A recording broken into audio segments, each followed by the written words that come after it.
What makes rational people adopt irrational beliefs? And what can we do to bridge the growing divide in society? This is like the origin story that started your research on misbelief. So for me, misbelief is about two components. It's about believing something that ain't so, but also adopting it as a framework from which you view the rest of your life. It makes perfect sense in a performance-obsessed culture that we would accidentally develop performance-based identities. I think in general, people don't take enough risks, but society wants people to take more risk.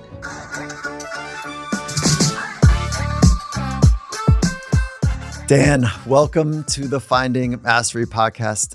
I've been following your work for a long time, and I feel like I'm a student of yours. So thank you through your writings and the way that you've communicated your science and your art of your science to make it so available. And I've been following along for a long time. And I mean, just out of all respect, before we get going, how are you? So first of all, thanks for the kind words, and it's very lovely to be here with you. How am I? It's a very, very tough question. I feel that the world is in a very, very strange place.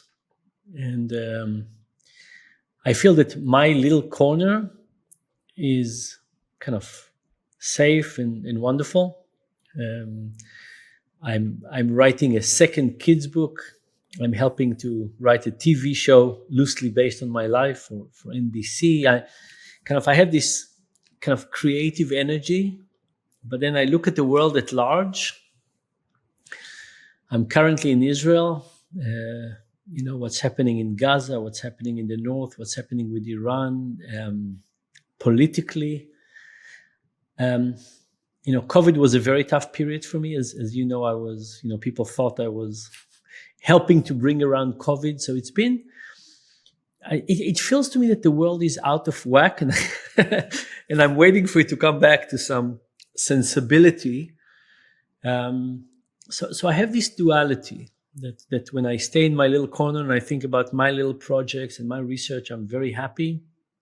When I step up, I feel the world is just really out of whack. I think something has very bad happened to the world during COVID, and it has not recovered from that. It's actually getting slightly worse. So that's it. Yeah, I love the appreciation of the duality in it, and that you're having a unique experience, and then when you step back, you can see that the world feels a little off axis, and so I can relate to that. And so I appreciate the sensitivity. And you kind of slid in there that at one point during COVID, hate mail, death threats, and you highlight this in your latest book, Misbelief, that you were called out for contributing to the COVID pandemic. Can you just tell or share that story and what that was like? Because you said something bad happened to people. I can't imagine being at the center of that intensity during the topsy-turvy nature. Yeah, it was really kind of the dive was incredible. So here we were, March 2020, and I feel I'm the most useful I could ever be in my professional life. COVID is happening, lots of social science question. The chief of police from some country calls me and says, do we do fines or not? Help me figure out. We think about distant education and distant work and reducing domestic violence and lots of questions. And I just work on that.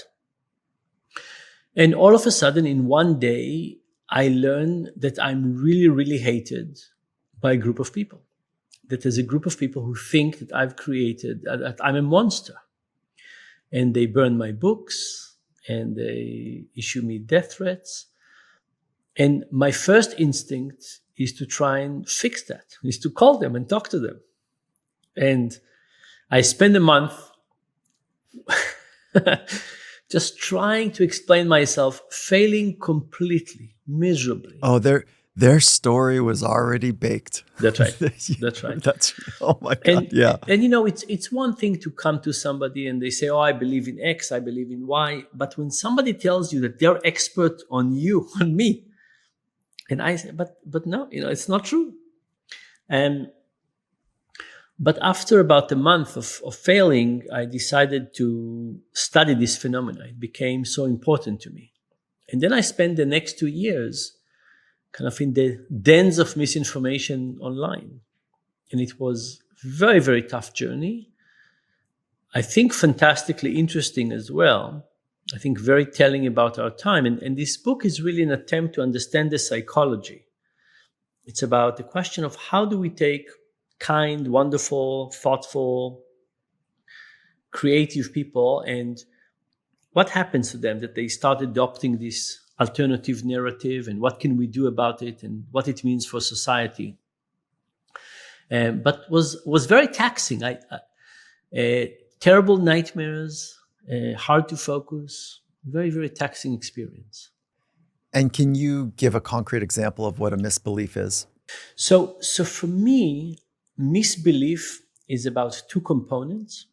Is about believing something that ain't so, but also adopting it as a framework from which you view the rest of your life. So, if somebody thinks the earth is flat, it doesn't just end there, believing the earth is flat. They also believe that NASA is lying to them and the US government is lying to them, and that there are no satellites, and every Air Force airplane pilot knows it and they're not selling it. Now they look at life from saying, what else are they hiding? So it's about this duality. And by the way, it's not right and left. Everybody has those.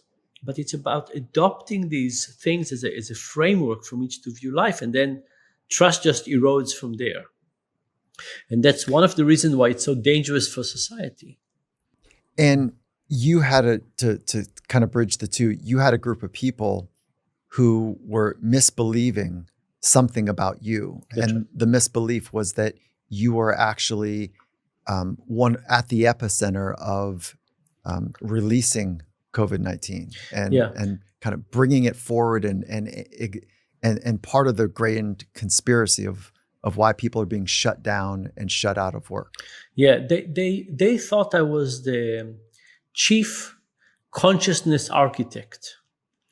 So they thought that this mass hysteria that was created, that got people to be obedient and act in certain way and put masks and get vaccines and so on, like in some way it was a big compliment. Because say, who else could get the whole world to be obedient? So, it was a compliment. Some of those people read my books. It was so shocking. Like people who read what I wrote and why I wrote it and knew something about me, thought I was capable of so much evil. It was incredible. So usually there's, and you highlight this in your writings, that there is some seed that could be accurate, and then let's go the world is flat for a minute. That when I look from my porch, it looks like the world is flat, and so there's some seed of observational or experiential truth. And then there's an exponential, like almost a radical slide into finding or confirming that misbelief. And so, what was the seed, if you will, of the misbelief that people had about you? So I think the seed was that I did help lots of governments. So I was already suspect, and they said, why a behavioral economist, a social scientist, is helping government during an epidemic. They said this doesn't make sense. They should have biologists, not a social scientist. I did work on vaccines in the past, on how to get people who want to get vaccine. I did work with the Gates Foundation in the past on early child nutrition. And I said all kinds of things on the internet that if you pick and choose, for example, I had what I thought was a comedic response. I intended it as a comedy. It was in a medical conference.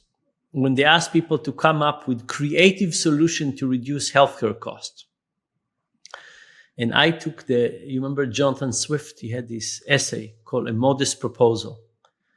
Jonathan Swift wrote Oliver's Travel, but he wrote this when the situation in Ireland was very dire, and he wrote an essay in which he proposed that the poor should sell their kids to the rich as food.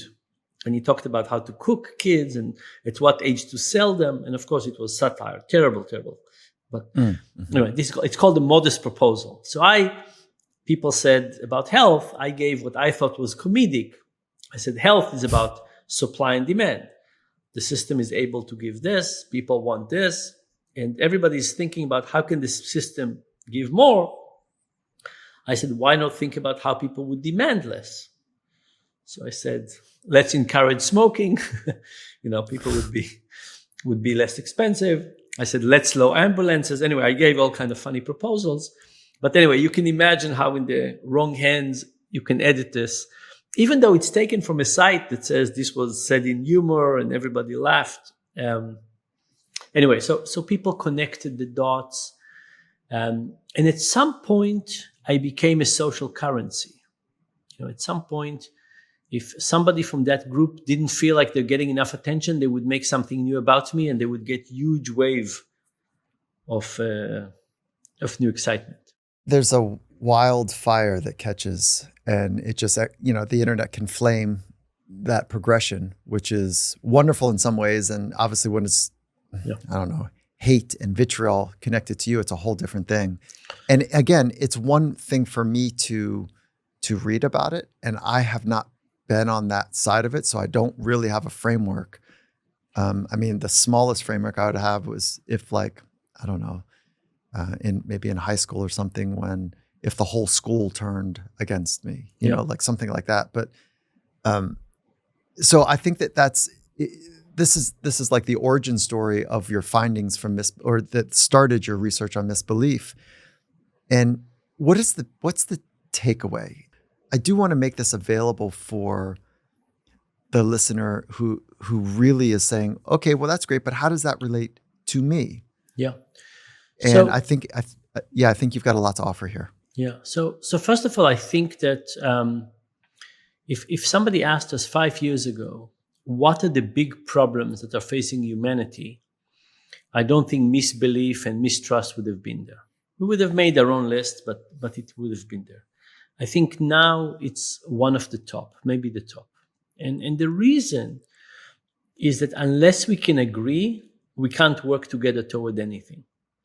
Take any problem we want to advance on, and you basically would say that our conflict internally is preventing this. So I think it's one of the biggest societal problems. It's also tearing people and families apart. You ask people, how many of you have somebody in your life that 5 years ago you looked at them and you say, me and this other person are looking at life in the same way. And now you're looking at the same person and you say, I don't understand them. Something must be broken. How can they do this? And we all have these people in our lives. We all have these people at work. It's challenging for social relationship. We make them feel ostracized. They become more ostracized. Friction is increasing. It's increasing politically. So it's a very large problem that we need to solve on our small scale as a family and friends, and we have to solve it as a society. I've got family members that I can relate to right now that we see our political, our understanding of how the United States in particular ought to be run, and we're different. And I'm watching, and you perfectly highlighted it, is that when they feel othered or ostracized or belittled, which I that was never an intent of mine, so I don't know if that happened or not. But there was a separation, and of time spent because of the let's call it the discourse. Then I started noticing that they were really defending themselves, like really defending, as if there was a loved one's life on the line, as if they had just bet all of their life savings. as if they, were willing to trade. They've traded something for this position, and there's a desperation in it. And then I'm watching that, and I hope that you can highlight your findings there. And then I turn it on me as a, person who wants to figure out like my place in the conversation. Am I doing that? Like, am I too like defending my position as if it were my identity or all of my resources are vulnerable to another person? Like it is difficult to understand. But can you talk about that slippery slope? So maybe I'll say one thing before that, which is in the book I describe this machine that takes people and put them down the funnel of misbelief, and it's based on stress, cognition, personality, and social. And stress is the necessary condition. And it's not the kind of stress that says, gee, I have too much email. It's the kind of stress that says, I don't understand the world. I'm worried about COVID, anti-Semitism. Will I have a job? What is happening with AI? Why are the Houthis shooting all of a sudden? Something about the world is very stressful. And then what we're looking for is a story. So for example, when you take people and you show them a picture with white and black dots, randomly organized, what's called white noise. I say, do you see a pattern? Yes, no. Here's another one. Do you see a pattern? The more stressed people are, the more they see patterns. Why? Imagine you're in the jungle and you're stressed. Your brain is looking for patterns. Is there a tiger in these leaves? So the moment people are stressed, I don't understand the world, I'm worried, and so on, we are attuned to finding stories and patterns and so on. And then, of course, with the internet, we find them. So that's the beginning. But on the cognition side, that's the question of how do we process information compared to how we would process it if we were perfectly rational. And you just mentioned this arguments that we have. And arguments are really amazing because you talk to people and you say, think about all the arguments you had in the last 3 years. You talked, the other person talked. Let's assume you talked 50% of the time, 50% of the time they talked. How many of the times ended with the other person saying, you know what, Michael, you're really right. I never thought about it this way. I never heard such clear arguments, but you know what? You convinced me. Almost never happened. Never. And then you say, what about the other way? How many times have we told somebody, you know what, you're absolutely right? Now, why does it happen? Why don't we get convinced, and why don't we convince? Because we don't listen. We talk, they talk, we talk, they talk. What happens when they talk? Do we listen? No. We counter-argue. They have not finished the first sentence, and in our mind, we're imagining what they'll say, and we counter-argue. We're defending our position. We're like, as you said, we're like soldier defending our position. We don't really listen. And it's kind of amazing to look at our success history in convincing people and still thinking that that's the right way to go. So it turns out there are better ways than just trying to argue with people. Meaning that arguing historically has not got it done. That's right. And one, I'll just give you a trick. And the trick is based on what we call the illusion of explanatory depth. The illusion of explanatory depth. And the illusion of explanatory depth is relying on the idea that we are much more confident in our opinion than we should be. And therefore we say, don't attack people's knowledge, attack their confidence. Shrink their confidence, the level of knowledge, and now you at least open the door. So how do we do that? And I demonstrated the illusion of explanatory depth with flush toilets. I came to people and I said, do you understand how a flush toilet works? People say, yes. I said, what about on a scale from 0 to 7? Almost 7. Perfect. And then I say, luckily for you, I have all the pieces of a flush toilet here. Why don't you try and assemble one? Nobody ever manages to assemble them. And then I say, so how well do you know them? And people say, not at all. Now, I don't attack. I say, help me understand. And that's the idea, is to say, do you understand? I'll give you an example in the US. We did this about the elections. Wait. Hold on. Before you take the leap, I'll remember the leap from toilets to the election, which is kind of funny in some respects, is that when I first came across your research, I was like, oh this is great. And I was like, of course I could. And then I looked at the pieces. I was like, wait a minute. How does a toilet actually work? Yeah. Like in my mind, I'm like, oh, there's a handle, there's a thing, That's right. It goes to a plunger. Where do I put the water? Oh no, I put the water over, I put the plunger. And then in my mind, I'm like, of course I could. And then I ran into like, how? So I love the insight. The insight is not this little trick that can you explain it? I love what you did is you attacked confidence. So, and there's one other thing before we get to politics, is that, I don't know if you know this, but athletes historically, according to research, overestimate their skills and abilities. Right. So when you square these two ideas, that people overestimate their ability to explain something or to explain how something works, and athletes overestimate their skills and abilities, how that's favorable for athletes is that they try more than maybe even they're capable of doing. So they believe they can get it done because they believe that they're amazing, even though they don't have the necessary evidence. They overestimate what they're capable of. And that allows them to try more, to go further. And then by that definition, if you're shooting for the stars, at least you might get the moon, that type of thing, right? Yeah. And so when you hear that insight connected to the illusion of explanatory depth, how do you square those two for, let's call it, elite performers? Yeah. So here would be the first thought that came to mind, is that I think in general, people don't take enough risks in life. But society wants people to take more risk. So think about the following example. A friend of yours comes to you and says, I really want to open a restaurant. What should you tell them? Don't.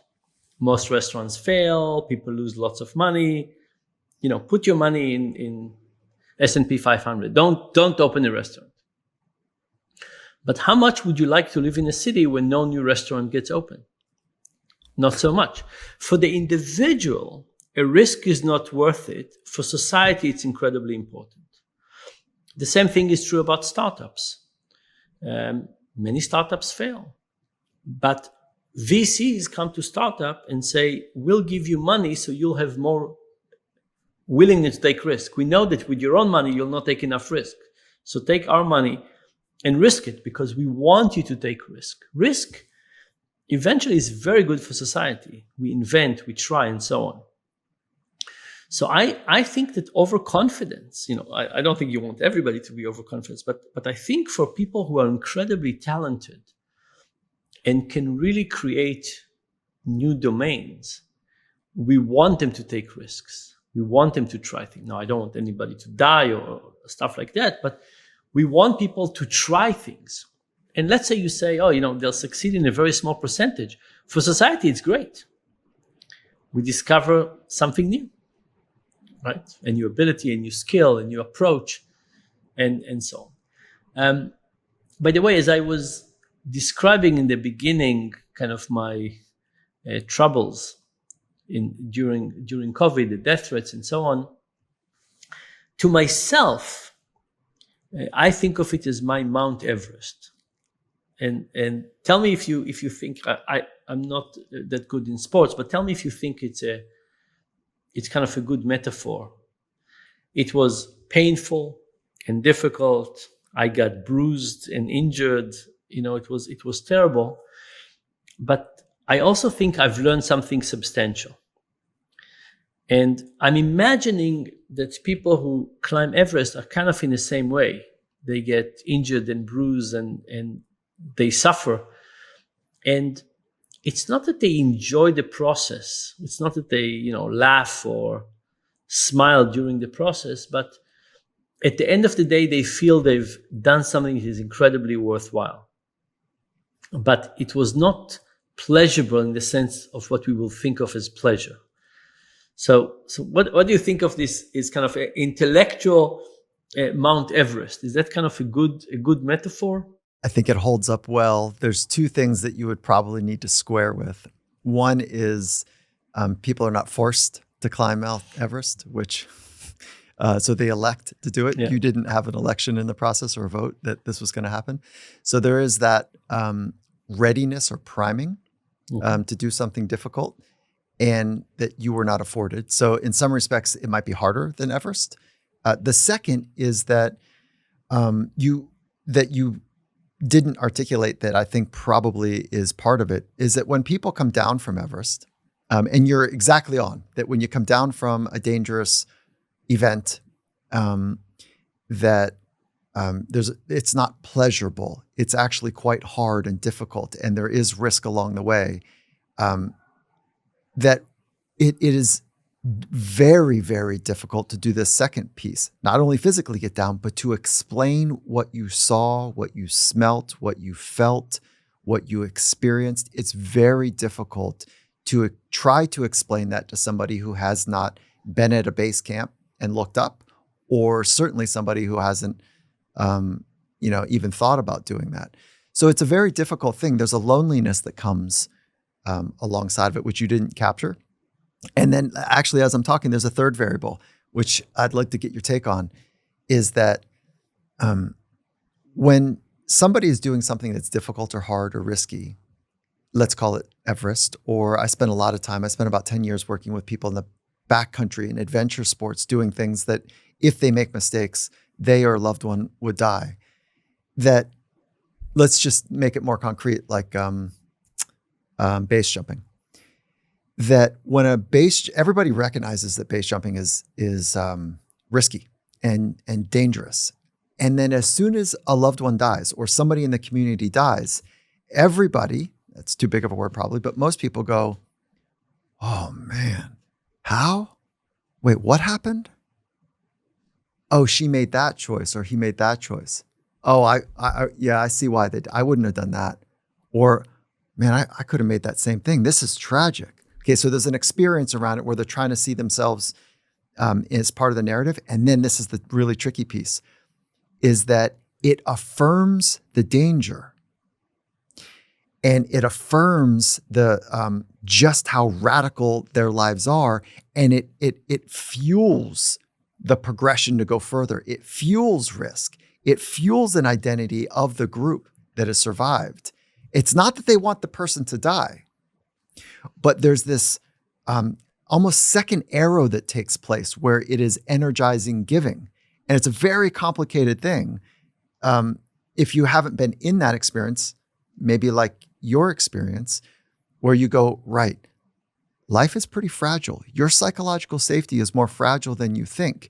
And then it can fuel like, you know what? I'm going to really go for it in life because somebody almost died, or somebody did die, or I almost died a psychological death, whatever. So that is and I'm not sure exactly how to square it yet, but that is a known experience. And what happened with near misses? It's fascinating, but what happens with near misses? Somebody who could have died, like made it, like something went wrong, but somehow miraculously they were saved. Do those have similar impact as death, or do people look at the outcome, or do they say, "Oh, this was the explanatory"? I love your question. The explanatory bias oftentimes is self-saving, self-serving.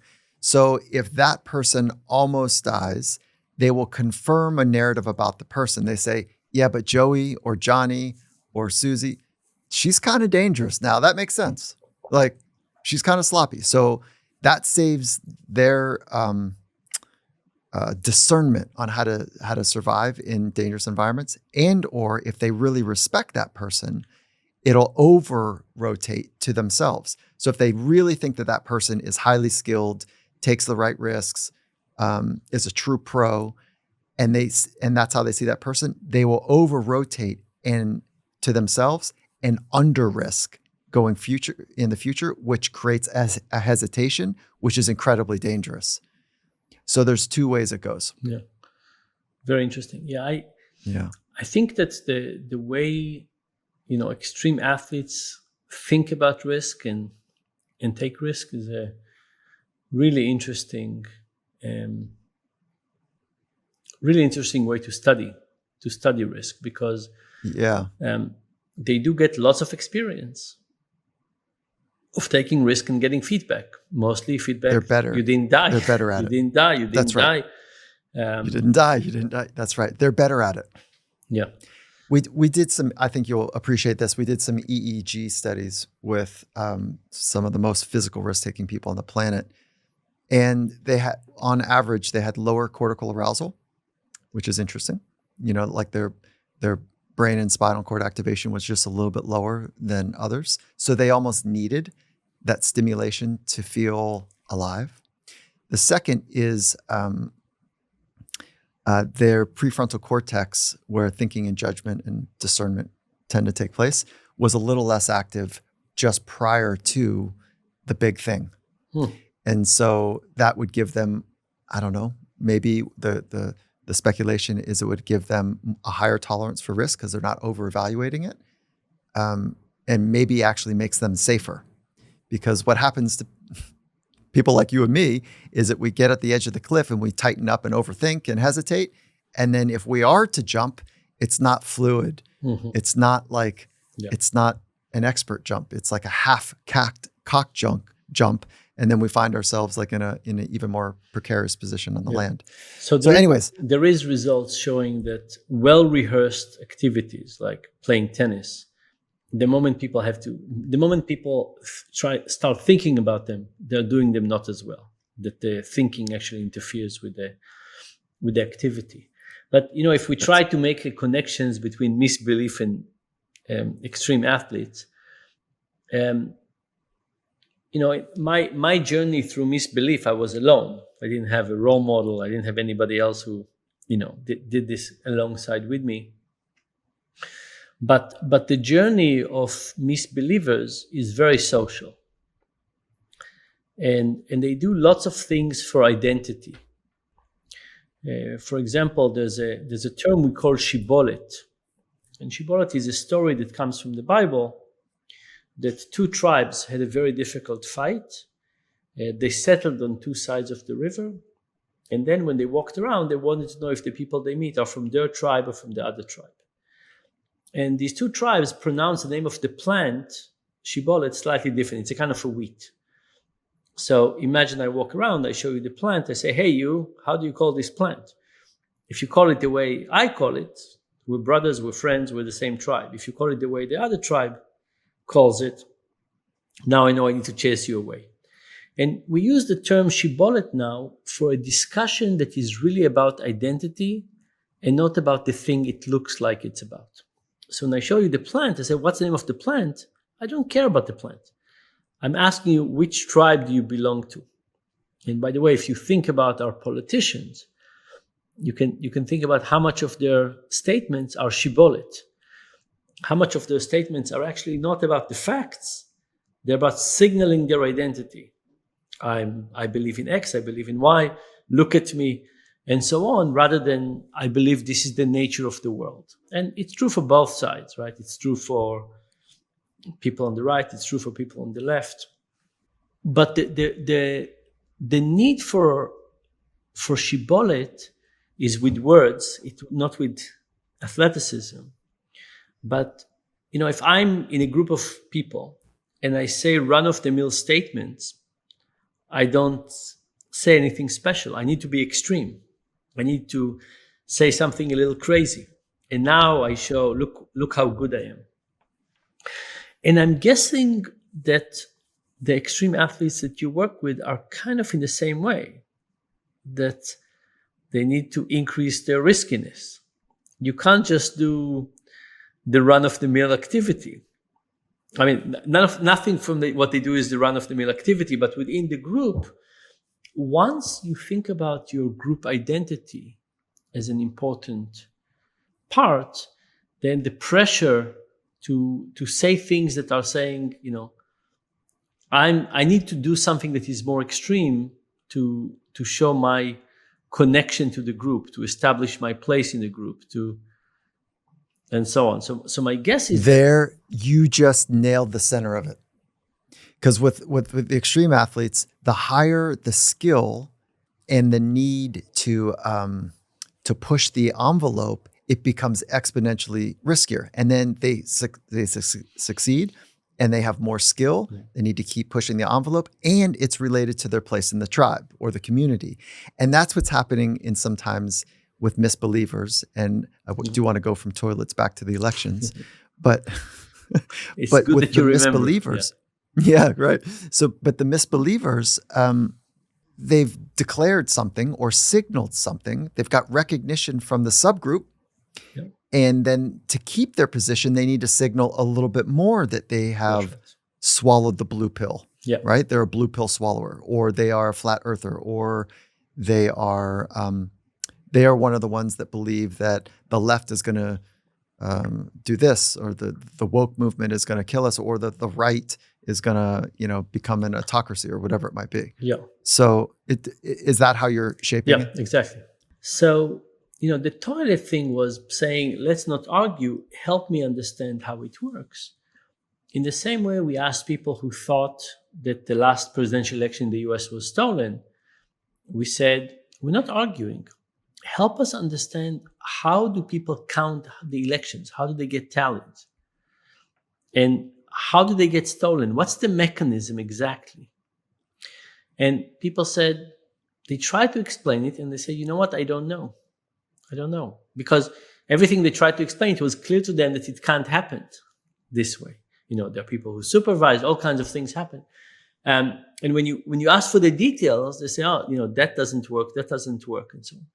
Now, did we switch people from thinking the elections were stolen to being 100% sure that they were not? Of course not. But the moment... But you cracked the armor. Exactly. Mm-hmm. Exactly. And the moment people said, when we talked about misbelief, we said these two components, believing something and taking it as a perspective. The moment something is not 100%, it's not a perspective anymore. Now you're saying, okay, it's more likely than not, but I'm open to all alternatives, and I'm willing to listen and think, and maybe it's the other way. Maybe it's the other way around. So if you crack the armor a little bit, you open them up, soften them up a little bit from a confidence perspective, from a full declaration standpoint, your finding is that they might just be a little bit more open to an alternative point of view. Yeah. They have de-risked their identity just a little bit. Yeah. And what's really interesting is, if you don't want to attack the core issue, you can even attack a side issue. So I'll give you an example. So let's say you have an uncle, and that uncle thinks that the immunizations have a G5 chip in them. And you're not going to talk about electricity and, how does it happen and so on. Now, you might not want to attack the vaccine. You can say, do you understand how a zipper works? And they say, yes. I say, how does it work? And then they try to explain and say, you know what? I don't really know. And it turns out that you do a few examples like this, and you shake people's confidence in their own knowledge in other things. It even helps with the vaccine. Now, it's not as good as attacking the vaccine directly, but it's good to kind of, decrease our confidence a bit in other things as well. So someone says to you, let's play a script out here, or a scene. Someone says to you, Dan, you're not that naive. You know that the government, is playing dirty. They can't be trusted. And then you say, what do you mean? And then I say, well, you're not that naive, are you? That that they're monitoring you. And you say, well, what do you mean? And they say, well, on your phone, they're tracking everything. They know everything. And you go, yeah, maybe. And then they say, and the chip in your arm, please. That was a way, look at all these bad reactions. And then now interrupt the narrative. Then do you say, wait, hold on a minute. Do you know how a zipper works? I'm sure you don't do it like that. No, I don't. Okay. The zipper. So first of all, the discussion, if we talk about a discussion like this, I basically say, how do you think this happened? Like, who made the decision? How do they have a deal with Apple? Do they have a deal with Android? Like, help me understand, how does this work? Like, where? Okay, Dan. Let's play along. I'll be the conspiracist here. It's big pharma. There's like they're kind of running the government. It's like that's what lobbyists are for, and they've got a real seat at the table, and this is their time. They've orchestrated this whole thing. They got this guy Dan Ariely to propagate the whole thing. Okay, sorry, you're actually in the story. Yeah. And so here is the approach. So I say, okay, big pharma is a big term. Where do you think it's coming from? Is it coming from the CEO? Is it coming from the scientist? Is a special division? Like, how do you think this is happening? Who is actually making the instructions, and how do they keep it secret from other people? Oh, okay. Well, it's not that secret. You just have to look. You have to do your research, Dan. Okay. Look, BlackRock owns most of these. They own most of these. And You've been reading the right things. Okay. And Bill Gates, Dan, don't be so naive. Bill Gates, he's owning, look what he's just bought. He bought all the real estate and the land, and he owns all the farms. Like, so you're absolutely, it's all working together. First of all, you're really playing the part well, because these are the kind of arguments that they say. But the arguments are very general, and I try to push it back to the pharma. So okay, push me right back. Push me right back. So I'm saying, okay, so let's just focus on the pharma, for example. Like, who started with this idea? Is it coming from the science? And so I would basically say, like, help me understand, how does something like this, where does it start in the organization? Oh, Dan, I see what you're doing. It's not that simple. It's very complicated. I've been studying this for 6 months now, and you need to just look it up. Yeah, that's a common approach. But look it up. You want to push forward. Like, you want to say, is it the CEO? Is it starting from the science? Is it starting from the marketing department? And do they know about it? Is everybody knowing? You're trying to say, how do they hide it in the accounting? And what are they risking when they're doing it? Pfizer is a big company. COVID is a small component. What happens when the FDA comes to inspect? Like, we're just working on all of those things. So you know what happens to me is that if I start asking earnest questions, and they don't have answers, I feel that frustration increases. Okay, theirs or yours? The second, theirs. Okay. Yeah. In that case, and the other piece is, like, I just want to get your tone and how you ask these questions. I imagine, how I know you would be earnest in it, and like as if you really wanted to learn their position. Before I go further, is that correct? Very much. The first month was tough. The first month was just tough, but after that, I decided to really try to understand them, and I stuck to it. Even some people who said they want to be my executionaries, and I really tried to understand them. I actually gave ChatGPT my book, and I asked it to summarize it in one word, and the word it chose was empathy, which I thought was the book Misbelief. Yeah, which I thought was a very interesting choice. But basically, I would say, look, I'm not arguing. I really want to understand you, and I really want you to help me understand you. That's all I want from here. I'm not arguing. I'm not this. I want to understand what you know and how you think and how you interpret it. Just try to help me understand you. And that's all I really want. All I really want is to try and understand them. And when you go deeper, every time another layer, and you say, okay, so who knows about it, and in what department, and how what happens with other people, and what happens with accounting, and all of those things, people generally say, you know what, I'm not so sure. I'm not so sure. And when you And that's all you want, really. All you want is for people to understand how much they don't understand. Because now you're leveraging the illusion of explanatory depth. That's right. By the way, here's a very simple one. I ask people, do you have explicit opinion about the environment? People say yes. I'm confident in my opinions about the environment. And then you say, and what have you read? And lots of people say nothing. And some people say the UN report. And then you say, did you really read the UN report? And say, not really. I just read the summary, or I read something about it. And then you say, okay, so how confident are you? And I say, you know what? I'm probably more confident than I should be. Because we just realized that what you thought you actually read, you probably didn't read. You read things that other people read about it, but were not that confident. And even when you say to people, I read, what did you read? Where was it?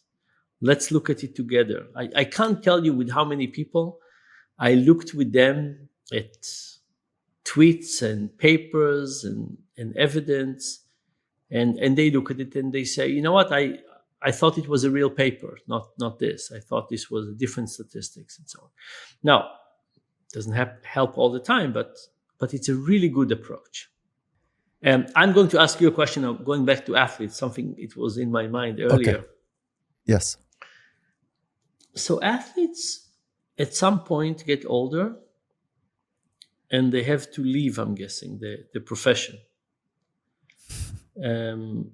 How does that work when so much of their identity is connected and so much of their social capital? What happens in that stage, and what do you advise people to do to make it a better transition? Oh, it's a great question. And I'm going to capture some insights. And before I do want to know why you're asking that question. What are you mapping that to? We talked about this importance of the group and identity. And leaving a group is very tough. So in the misbelievers, it's very tough to leave. The moment, if we think about the funnel of misbelief, when people get to the social part where their identity is connected to it, very, very tough to leave. And when I thought about kind of the description of the athletes and the socialization and the story and so on, I thought very hard to leave, but at some point they have to.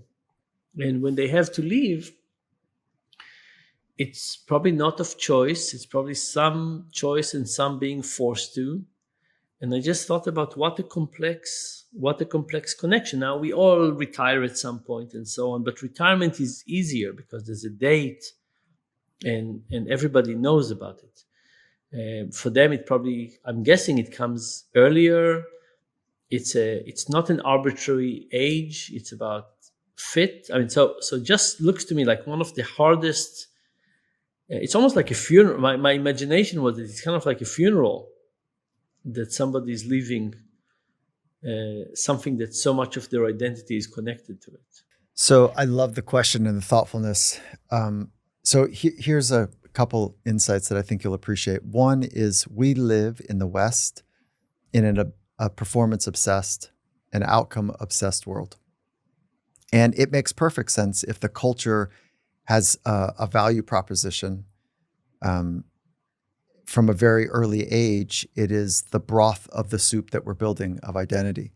And so it makes perfect sense in a performance-obsessed culture that we would accidentally develop performance-based identities. And at the young age, this is where it gets really tricky and complicated. At a young age, people are trying to sort out who they are. If we go back to Erik Erikson's, the developmental psychologist who laid out some stages, and the adolescent age is really identity formation. And so you're trying to figure out, am I punk rock? Am I rock and roll? Like, who am I? How do I fit in this world? And when the entire world around you is obsessed about performance, and then they niche down if you're good at something, and your cousins, your uncles, your parents, your siblings, your teacher, the president of the, or the principal of the school, if they're asking you about, hey, are you ready for, the crosstown rival? Hey, I saw you at your last game. Nice job. Or like, hey, you'll bounce back from that next game. Don't worry. And you start to see adults treat you differently because of the thing that you can do. And they're somewhat obsessed about your performance at a young age. You quickly foreclose on all of the other identities. And at that moment, you say, oh, I am an athlete. And this becomes one of the most dangerous statements that people can make. And it's the fuel that helps them get to the upper levels of their field, because it fuels an anxiety that I am not okay without the thing I do. A performance-based identity is you are what you do and how well you do it. And what happens to you on the other side when it doesn't go well is so anxiety provoking, because it's not like, oh, I just my bat missed the ball. No problem. I'm going to try again tomorrow. When they come up to bat, their entire identity is at risk. So you're foreclosing identity. So now you have a narrow range to pull from. And then in that place, anxiety is fueled, obsessiveness is fueled, and that will get you good. But at the moment that you're asked to leave, most people I know are pushed out of the league. They don't leave on their own. It's really thrilling. It's amazing. It's like the standards are exacting. The energy is electric. It's a true support and challenge environment for when people get it right. And there's a single purpose. And like it feeds people in an unhealthy and financially wonderful way in some cases. I'm thinking about people that have been on the podcast before you. Apollo Ono, one of the greatest in hockey, Zdeno Chara, Kerry Walsh-Jennings, four-time medalist, 3-time gold medals. Chris Brosh, one of the greats that played, Julie Foudy, one of the soccer players. All of them have a similar story, is that they have been, they exited and the transition was difficult. Their identity was wrapped in what they did. And so when you're no longer part of that community, that tribe, it's obviously, as you would recognize, incredibly jarring. What we found from a bit of research is that those that work on prior to retirement, prior to being fired, prior to being pushed out, when they work on what they want to do for their second life curve, when they think about what's after, they play while they're in the league a little bit more freely and with less anxiety. So they've detangled their identity from what they do, and they can see themselves in a compelling future after. But we're just on the heels of the Olympics right now. At the time stamp, we're about, I think, 9 days from the ending of the Olympics. This is the period that I connect with all of my Olympians.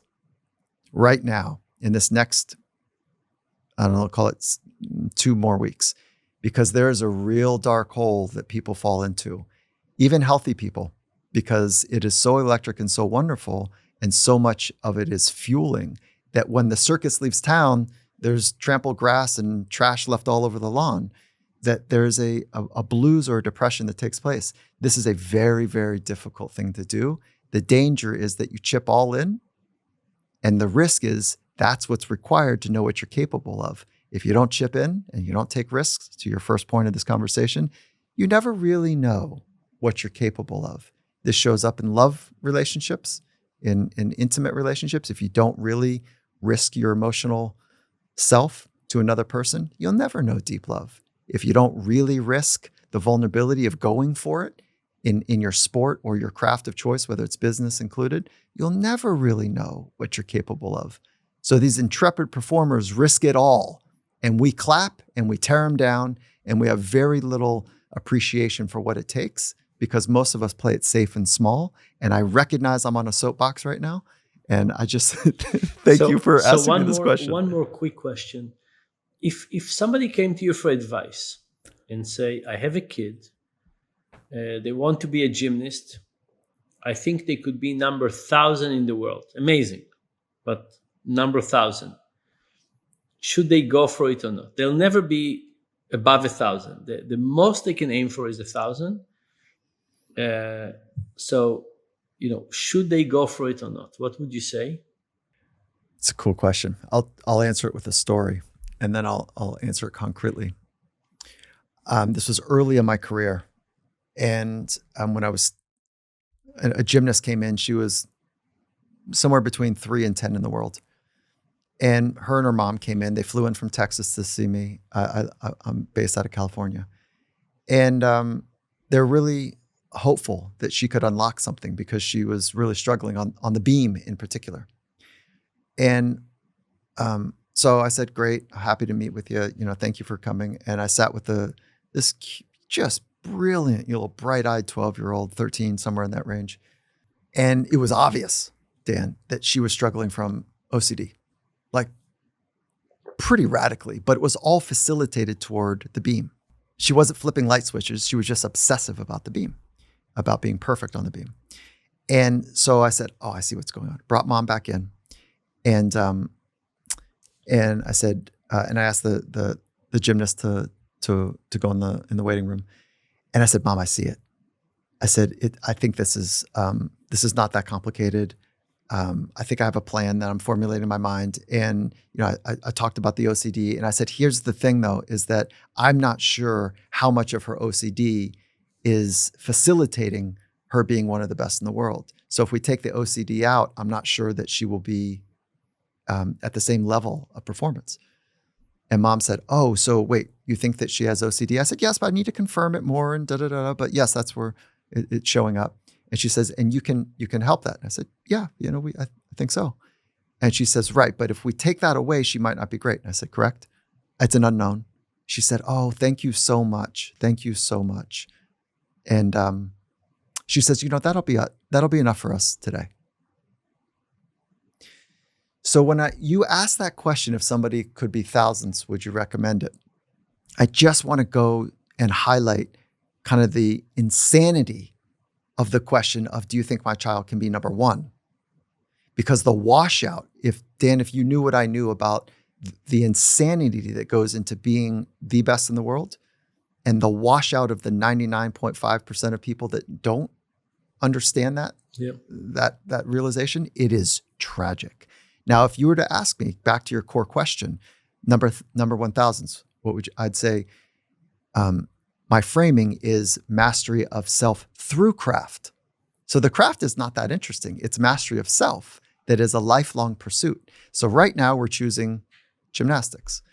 And the aim is not to be 1000s. The aim is to find something that you can really get to know yourself better and to know how you can express yourself in a meaningful way. Mm-hmm. It happens to be on the beam, no problem.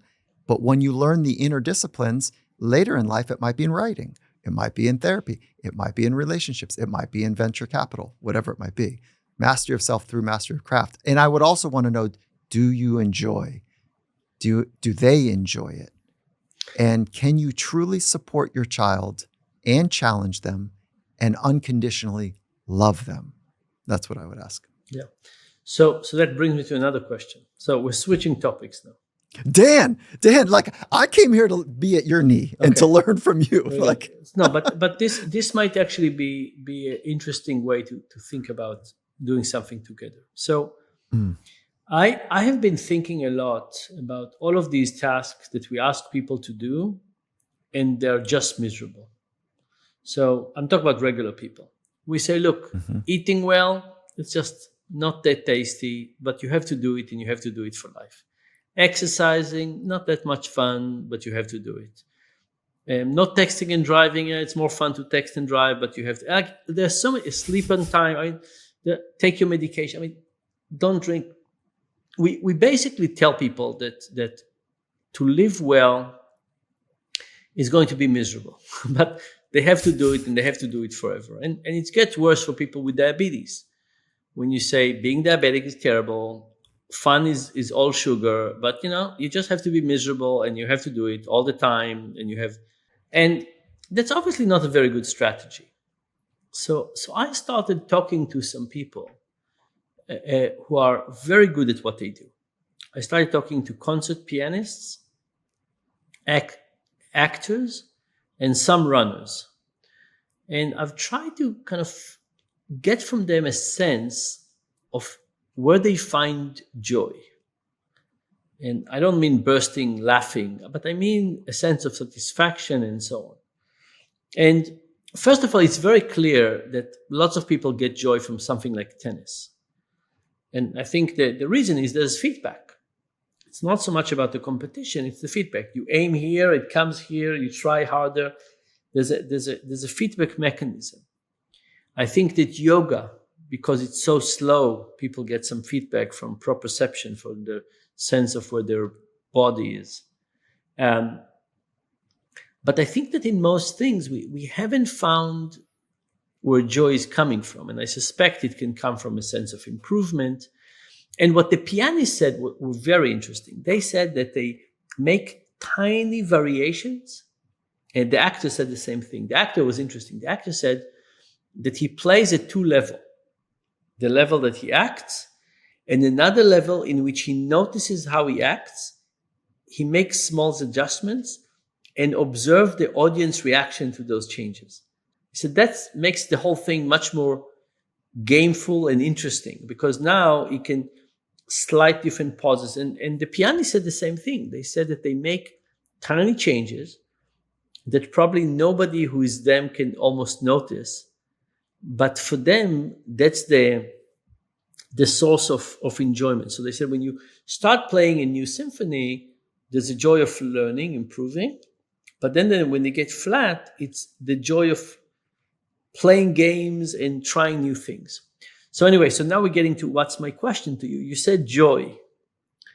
And, can you enjoy it? And what do you think are the sources of joy that athletes get from really torturing themselves in like, you would look at it like the brain images probably show that they are suffering, but yes. Nevertheless, and I can't believe that it's all just pure misery and they plowing against it. They must find some sources of joy. What are those? Okay, I love this question. Okay, let's map to your model about there's a kinetic feedback and an immediacy to whether it's yoga or tennis, and you feel like, oh, I just fell over. Oh, I'm really steady. And there's a kinetic feeling there. That there's a like a, there's something magical about when you get the thing that you're trying to do right. Mm-hmm. So there's a feeling there that is immediate. Yep. And in our delayed gratification world, that immediacy is quite wonderful. The second bit is that when you have an anxious mind, and let me for some liberties call it an undisciplined mind right now. I think most of us are quite anxious because our brain is trying to sort out survival. And it makes sense that in an unpredictable world, we have an active mind about, how things are going to go. And it's just easy for anxiety to run wild for most of us. So in an undisciplined way, if you're not working on your mental skills, let's call it, to damp down the anxiety, when you're doing something physically demanding, it damps down your narrative. So there's a relief there, mm-hmm. right? It is the antithesis of the default mode network. Yep. Okay, so there's a dampening down there, which is a bit of a relief, a good feeling, mm-hmm. A pure enjoyment is what people will say when they're doing an activity for the sake of doing the activity. Actually, what I think is happening is that they're not worrying and they're getting immediate feedback. So they're forced in the present moment. They're not in an excessive worry mode, and they're just kind of loving the exchange between their senses and the environment. That does take some skill that sits underneath of it. Skill development is agitating. It is hard to get to the edge of your capability and keep your emotions and your mind together mm-hmm. because it's about to all spill apart and break apart. So there's something there to be said. And then the other piece about the enjoyment is that if you've got enough skill, your mind becomes quiet, you're forced into an immediate feedback loop, which is wonderful, that there are moments of aha. So if we think about gamma brainwaves, right? So I'm sure you're familiar with the 5 basics. Okay, so gamma is the insight aha signature. I think we get a lot of that. I think we get a lot of, aha, this is how it works. So that's how I work. That's how they work. Aha, I see it. That's what you'll hear athletes say. Oh, I got it. And when they really have that moment, gamma brain signatures and aha insight type of moments are wonderfully stimulating. The neurochemistry associated is like, it's almost euphoric. It's wonderful. And So I think that the insights are about the activity, or they're insights about, now I understand how politics work. no, it's about how it's more narcissistic. Okay. Okay? It's about So the it's more, activity. Now I understand the relationship between how my feet hits the ground and breathing, or something like that. exactly how my attention, my body, the environment, how patterns start to take place. And then I can go into what you were talking. So you get these aha moments. And by the way, I can map this also to deep present. This is like a wisdom perspective, deep present moment focus to get to the truth, to get to insights, to get to wisdom. And I'm kind of layering that on the sport performance world. And then as you've got some of that going on, and that takes time, like you go to this a hockey stick arc growth of skill development, then a plateau. Most people dip. Maybe they stick around for another arc or 2 or 10. If you get past a couple of those arcs, you start to go to that meta-analysis or that meta-awareness where you're now playing a different game. And so Federer is not playing the tennis that you and I play. You and I are playing like, we're playing 20 frames per second. And I'm sorry, we're playing like 10 frames per second, and he's playing 200 frames per second. He sees it differently. He's completely aware of other elements that you and I would be bombarded by. So there's that meta-awareness that the mystics would talk about in one way, and athletes talk about it in a different way. But it is that loss of self where you get the game that's unfolding right now. And you're not first-person driver. You're actually from a helicopter perspective watching the game, and you can drop down into the first person and go back up as a helicopter. And that artistic magic is something that is reserved for people that have enough skill to manage themselves in an environment that requires that skill to be proficient. So is it fair to say, fascinating, is it fair to say that they have better feedback? Because, I admit about myself, I went to do Pilates, and the woman said, breathe from your stomach. She said all kinds of words. I had no idea what she meant. Where exactly is my shoulder? I'm not really sure. But, there's Yeah, right. heightened awareness, better feedback that you can have, relationship between different senses and body parts, right? Yes. And also something more, like you said, understand something better, like a different view of the activity. But all of those have the element of immediacy. All of them are basically saying it's not about the future, it's not about winning, it's not about this, it's about making the moment more meaningful, joyful, interesting, and so on. Yes. There's a double-edged sword to this. So the present moment is the unlock for just about everything that we're doing. Present moment is where insights in your work come from. If you were distracted during this conversation and the four bits of connections you just made, you wouldn't have had them. If you were typing or you're trying to talk to somebody else, so you were in the present moment, you made some unique connections. And so the present moment is where high performance is expressed. It's where wisdom is revealed.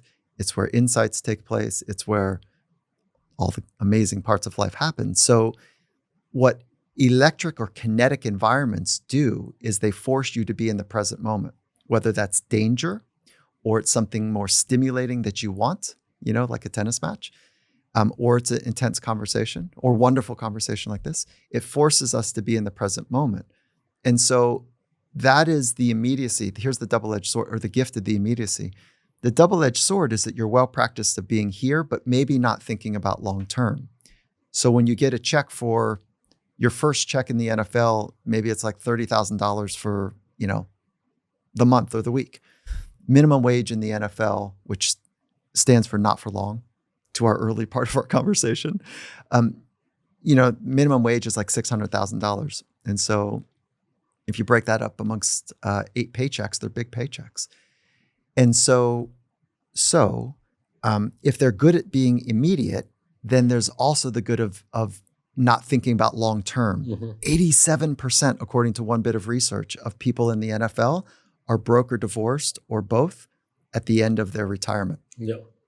At the beginning, at the retirement, right? Okay. Within 2 years. Sorry, I didn't say that. Yeah. Within 2 years of retirement. Yeah. So their long-term projection is maybe not one of the great skills.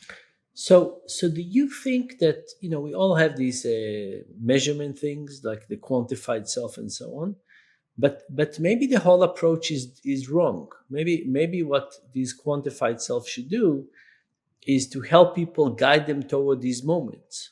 Maybe it's not about how many moments of sleep you had and how many steps you walked and so on. Maybe the goal is to say, let's give you some biofeedback to accelerate that path toward discovery. I love your insight. That's a new thought for me. And I think that's probably maybe new to you, which is exciting to me. I used to play a competition with coaches when I was in the NFL. And so we would compete. It's an interesting word. It's not like trying to be better than you, but kind of. It was playful. We would compete to see how many moments of awe we could report at the end of the day. So, first you're in the building at about 6:30 in the morning and you don't leave till about 10:30. They're long days for coaches. And so at the end of the day, there's a handful of us that would tally, how many moments of awe. And you know what awe is. Like you have that moment, like you get the grandness of something, but you're sucked into the singular nature of it. And you're like, oh, this is incredible. Like that type of thing.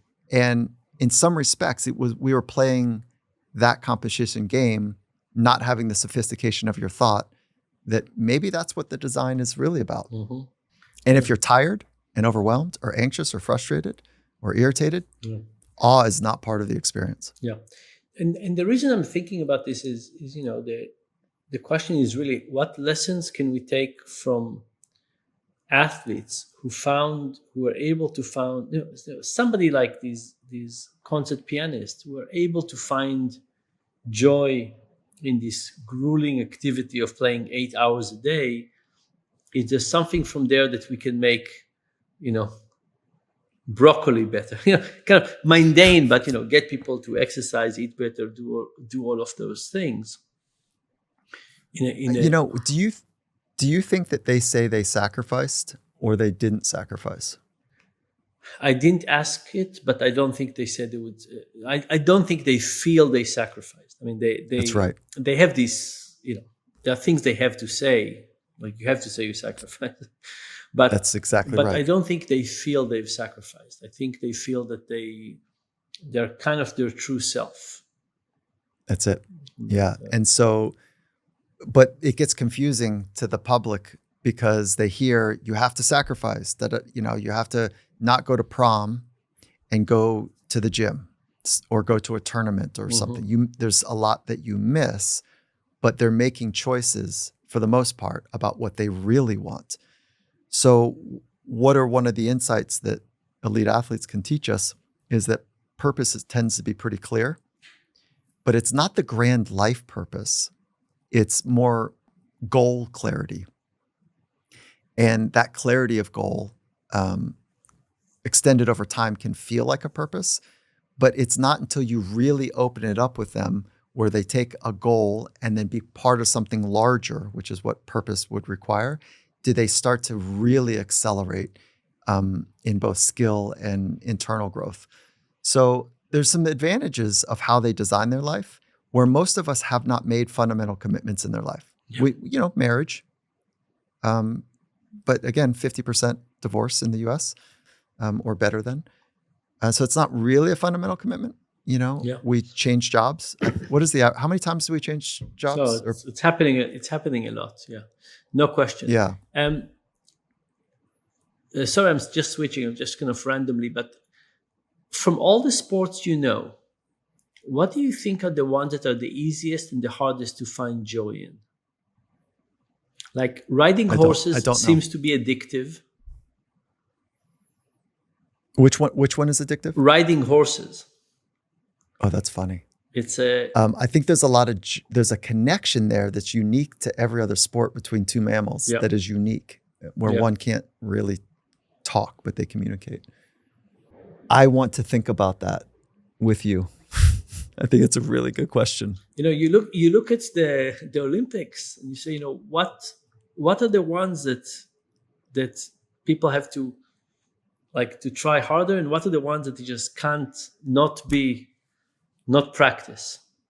I think the ordering of the question might be throwing me off, because I tend to think that let's take you, for example. You have half a beard. Maybe you can share with people that don't know what happened. So I'll say something about the half a beard, and it also says something about social science. Yes. So this half a beard has 3 reasons. Reason number 1, the most straightforward: I was badly injured. Most of my body is scars, and including this side, so just hair doesn't grow. But of course, I could shave, and for many years I shaved. And then a few years ago, I went on a month-long hike, and I didn't shave for the month. Ended up looking like this with a little bit less white. And I looked in the mirror, and I didn't like it. It's a very strange look. It's strange for the people who are seeing me for the first time. It was strange for me. And I was sure I will shave, but I thought I'll keep the beard for a few weeks, just for kind of the memory of the hike. And, I took a month long to hike. It was very exciting. But then the first surprising thing happened when people wrote me to thank me for the half a beard. I'm sitting here actually across the street. There's a youth center. There was a woman in that youth center that left me a note in my mailbox to thank me for this half a beard. And why did people thank me for the half a beard? And these were people who were struggling with their own injuries, and they thought I did this on purpose to show how much I don't care. And they said that maybe they would care less. So, for example, there was a woman in her 50s who said she had a car accident when she was 17 and never wore a skirt since. And she said, I'm going to try, be out there with the lack of symmetry. But the really interesting thing happened about 4 months down the line, where all of a sudden I felt that my self-acceptance has increased. I have lots of deformities, I don't have much movement in my hand, all kinds of things are not working well. And I all of a sudden felt that I accept myself in a better way. And I thought, what happened? And here is what I think happened. Think of me in the morning, pre-half a beard. I would wake up, I would stand in front of the mirror, smooth on this side, stubble on this side. And the act of half shaving is also an act of hiding my lack of symmetry. I was more non-symmetric before the shave. I was less non-symmetric after the shave. And think about the self-reflection. What does it do to a person to try and hide, to do something every day that makes you less? People notice less my scars. I notice less. And I think that letting go of that was very helpful. Basically, I let go of that and created higher self-acceptance. But I'll say the last thing about social science, and it's a good kind of maybe final thought. Here I am, a social scientist. I should know those things. And if you ask me, how would life feel like with not shaving, I would say it would not be good. I would say people would point, kids would laugh, people would ask questions. I say it would not be a good idea to have half a beard, and indeed for many years I shaved. We have good powers of predicting sometimes quick effects. We don't have good powers to predict long-term effect that changes in deep ways, right? You talked about the path of athletes, of learning and improving and all of those things. And I actually think that's what social science is for. What social science for is the things we have good intuition, fine. But the things we don't have good intuition for, these are the things that social science should give us some hints about how to live better. So kind of, what are the other half a beards? What are the other things that we're doing the wrong thing. We think for a good reason, but we're actually making our life worse off rather than better off. I love that framing because that is why I think your work is so intriguing, because you are exposing, maybe the right word, unconventional insights about how we are misbelieving or misbehaving or misthinking. And it's really clever how you've done it. And I understand now the psychological or the philosophical framing that's led you to such radical insights. And as you were speaking, I'm going to double down on what my intuition was about the answer that you asked me about which sport brings more joy. I don't think, with all due respect, it's the right question. I think the right question are what are the types of people that find joy in hard things, or what's the type of traits or skills that people bring to challenging environments. And the reason I'm double downing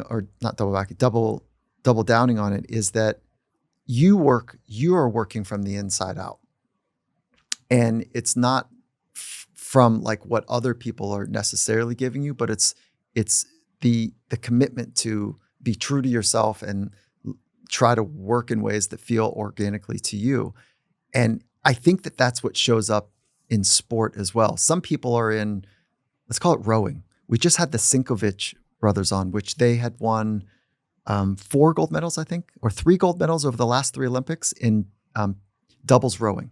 Best rowing team on the planet from Croatia. And rowing is incredibly hard. There's lots of physical suffering. They are brothers.